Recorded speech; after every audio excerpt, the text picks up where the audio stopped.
8:46 en la mañana. Para este jueves, mañana, estaba prevista la audiencia de juzgamiento de un caso que se ha venido dilatando, pero hace rato. El caso del programador sueco Ola Vini.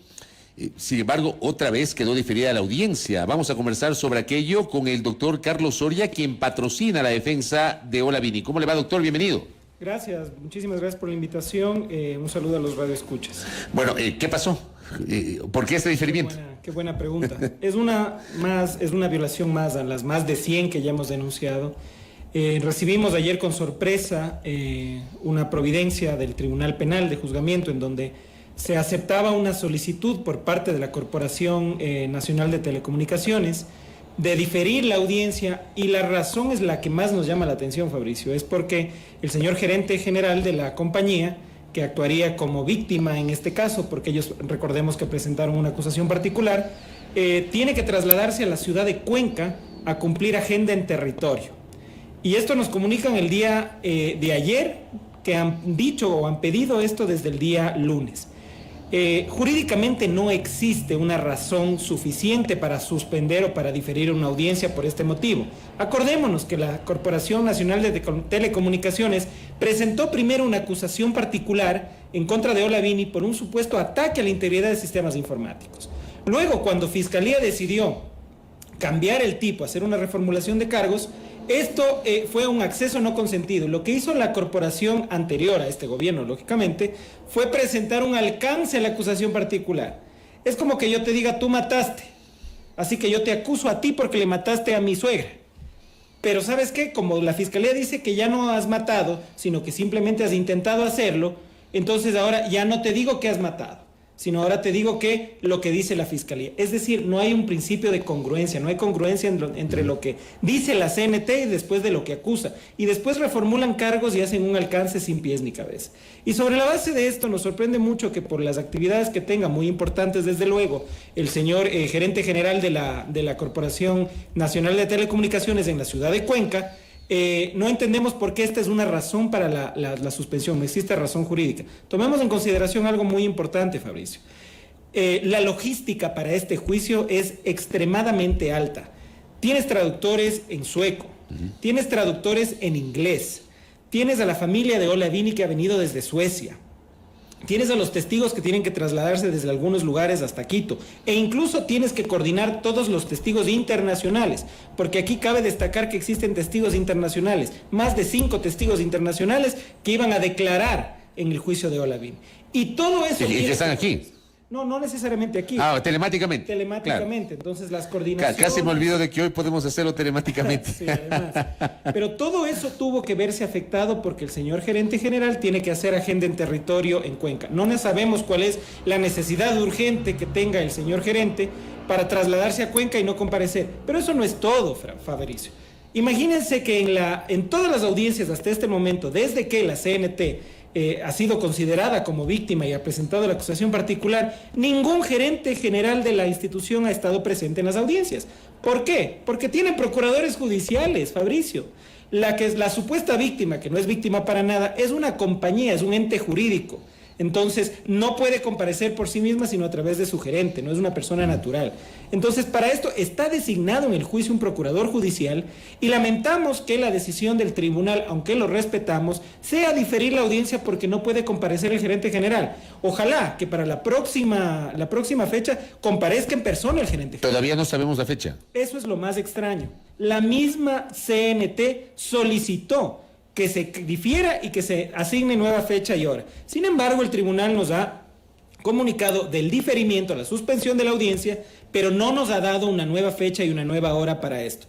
Esto se suma, como te dije, como compartí hace un momento, a todas las violaciones que se han presentado a este caso. Este caso pasará a la historia del Ecuador como uno de los casos más controvertidos a nivel de irrespeto de derechos humanos. Será condenado por la Comisión Interamericana de Derechos Humanos y Corte Interamericana de Derechos Humanos, y quedará en evidencia que el Ecuador lo único que hizo es perseguir a un informático sueco porque en algún momento era políticamente necesario culpar a alguien sobre decisiones que se tomaron en otro continente. Ahora, ¿cuánto tiempo se ha dilatado este caso? Porque creo que se ha dilatado más de la cuenta, doctor. Imagínate imagínense que esto empieza el 11 de abril del 2019, son 2 años y medio después, incluso más, que el juicio ni siquiera llega a juicio, que el caso ni siquiera llega a juicio. ¿Cuándo fue cerrada la instrucción fiscal? El 31 de agosto del 2019.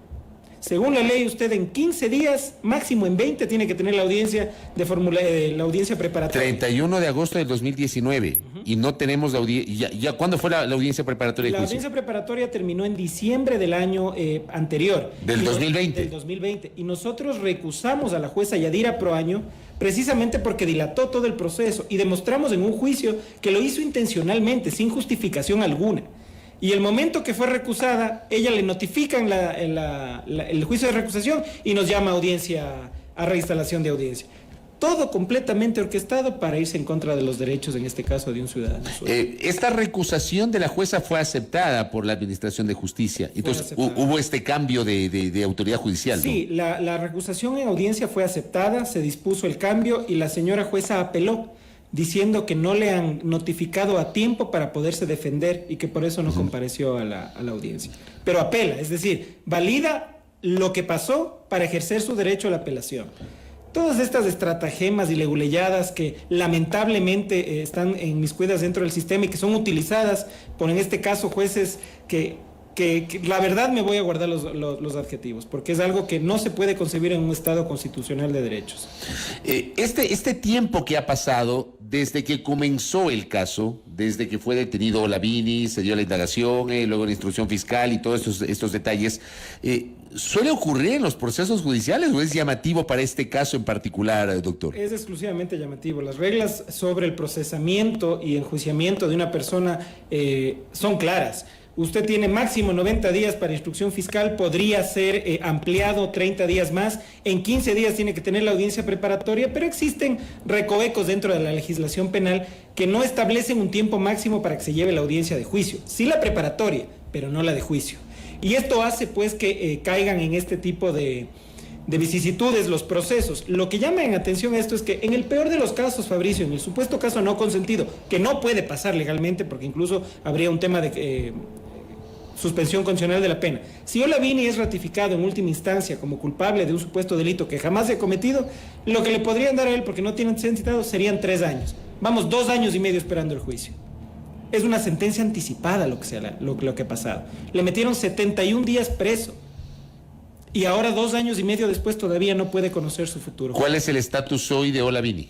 Él está extremadamente afectado. Más aún con esto, porque al fin nosotros teníamos la oportunidad de demostrar ante un tribunal independiente las violaciones, las más de 100 violaciones que habrían pasado aquí. Lo que ya dijo Amnistía Internacional, por lo que se pronunció incluso la Relatoría de Derechos... La Relatoría de la Libertad de Expresión de la Comisión Interamericana de Derechos Humanos, lo que se pronunció las mismas Naciones Unidas cuando solicitaron información de esta detención ilegal. Teníamos la oportunidad de explayarnos y de hacer poder conocer al tribunal todas las violaciones que se habrían dado en este caso. Y lamentablemente tenemos que seguir a la espera de no sabemos qué ahora para que nos determinen nueva fecha y hora. No desconocemos el arduo trabajo que tengan los tribunales de juzgamiento, pero no se puede seguir pisoteando el derecho a tener un juicio justo y con jueces imparciales. En la Providencia nos decían que para respetar el derecho a la defensa de la Corporación Nacional de Telecomunicaciones. ¿Y qué pasó con el derecho a la defensa y a la garantía incluso de considerarse a una persona como inocente hasta que se compruebe lo contrario de Olavini? ¿Por qué se lo mantiene todavía secuestrado aquí en el país? Esas son las preguntas que deberíamos hacernos. Cuando usted habla de que está secuestrado, ¿se refiere a las medidas cautelares alternativas que pesan sobre él? Efectivamente. Olavini tiene congelada la única cuenta que tenía aquí en el país. Acordémonos que Olavini hizo una inversión para poder sacar su visa de residente acá, para constituirse ya como residente acá, de más de, bueno, no recuerdo el monto en este momento, pero tuvo que hacer una inversión. Esa inversión está congelada, no ha ganado intereses, esa plata ha sido retenida, él tiene que presentarse cada viernes ante la fiscalía, no puede salir del país y lamentablemente, incluso con pandemia, ni siquiera ha podido conocer a un sobrino que nació en Suecia. Y por sobre todas las cosas que le han pasado y que el Ecuador le ha hecho a través de sus autoridades, Olavini dice, espero que esto se acabe para poder ir tranquilamente a Suecia, visitar a mi familia y regresar al Ecuador. Porque yo me quiero quedar aquí en el Ecuador, porque esta es mi casa, este es mi hogar. Yo decidí de todos los lugares del mundo radicarme aquí en el Ecuador. Y así es como le pagamos los ecuatorianos. Así es la desidia del sistema de administración de justicia. Y así son los protervos intereses que únicamente son movidos por intereses políticos a efectos de establecer realidades que jamás existieron. Correcto. Estamos expectantes entonces de este tema. Gracias, doctor, por el tiempo. Muy amable. Muchísimas gracias. Gracias a Carlos Soria, quien patrocina la defensa del programador sueco Olavini.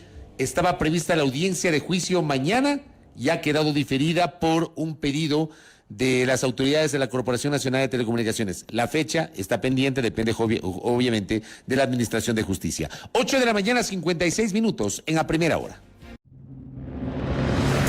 Primera Plana. Todas las noticias, todas las voces.